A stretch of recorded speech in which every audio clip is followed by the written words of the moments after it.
ఈ ప్రశ్నకి మీరు ఎవరు సమాధానం ఇస్తారు? నేను చెప్తాను మాస్టారు. భీమరావు ఆగిపో. నువ్వు ఆ బల్లాన్ని తాకితే దాని వెనకాల ఉన్న మా భోజనం మైలైపోతుంది. నువ్వు కూర్చో. నువ్వు వెళ్ళి రాయి భీమరావు.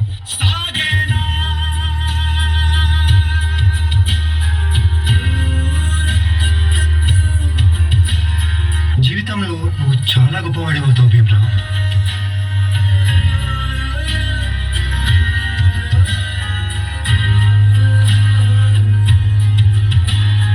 నీ వల్ల మా భోజనం మైలైపోయింది. ఇది కూడా నువ్వే తిను.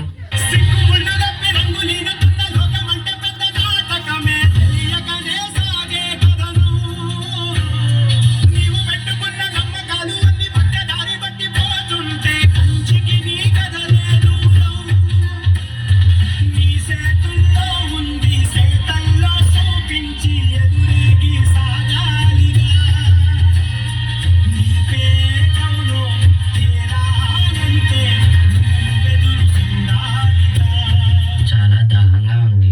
తాగడానికి మంచినీళ్ళు ఇస్తారా? నీలాంటి వాళ్ళకి అదిగో ఆ మురికి నీళ్ళే, వెళ్ళి తాగు.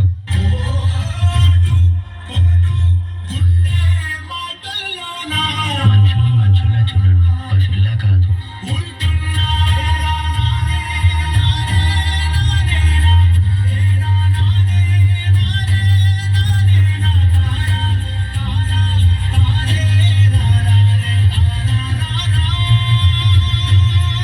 నువ్వు ఎవరికీ తల వంచకూడదు. నీ చదువు నీ మార్గం కావాలి. విజ్ఞానమే నీ ధనం కావాలి. నీ వాళ్ళ కోసం నువ్వు ఒక దీపంలా నిలవాలి. నీ కృషి, పట్టుదల, దీక్ష మన భారతానికి రాజ్యాంగం కావాలి. ఇప్పటి నుంచి నీ ఇంటి పేరు నా ఇంటి పేరు అవ్వాలి. అందరూ నిన్ను అంబేద్కర్ అని పిలవాలి. సరేనా భీమరావు?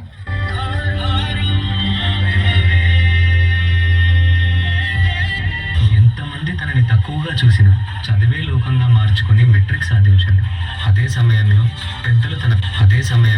పెద్దలు తన పెళ్లి కూడా చేశారు. సయాజీరావు గాయక్వాడ్ అనే మహారాజు సాయంతో విదేశాల్లో చదువు పూర్తి చేసి ఎన్నో గణితలు సాధించి తిరిగి వస్తారు.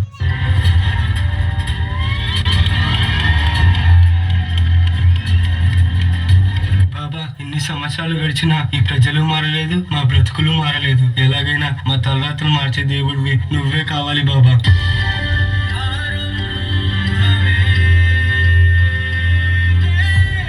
నా ప్రజల కోసం ఎంత కష్టమైనా పోరాడుతాను.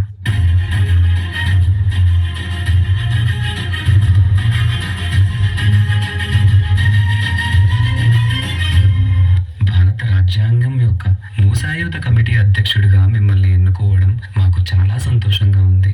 ఇన్నేళ్లకి నా ప్రజలకి, నా దేశానికి సేవ చేసే సమయం వచ్చింది. భారత రాజ్యాంగాన్ని నిర్మించే అవకాశం నాకు దక్కింది. దీనికోసం నా ప్రాణాలను అర్పించడానికైనా సిద్ధంగా ఉన్నాను.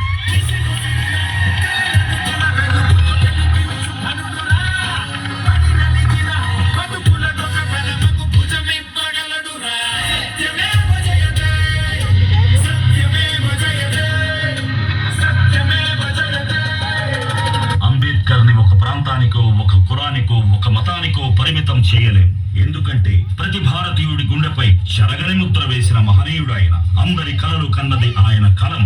బడుగుల కోసం ధ్వనించింది ఆయన గళం. భారతదేశంలో రాజ్యాంగం ఉన్నంత వరకు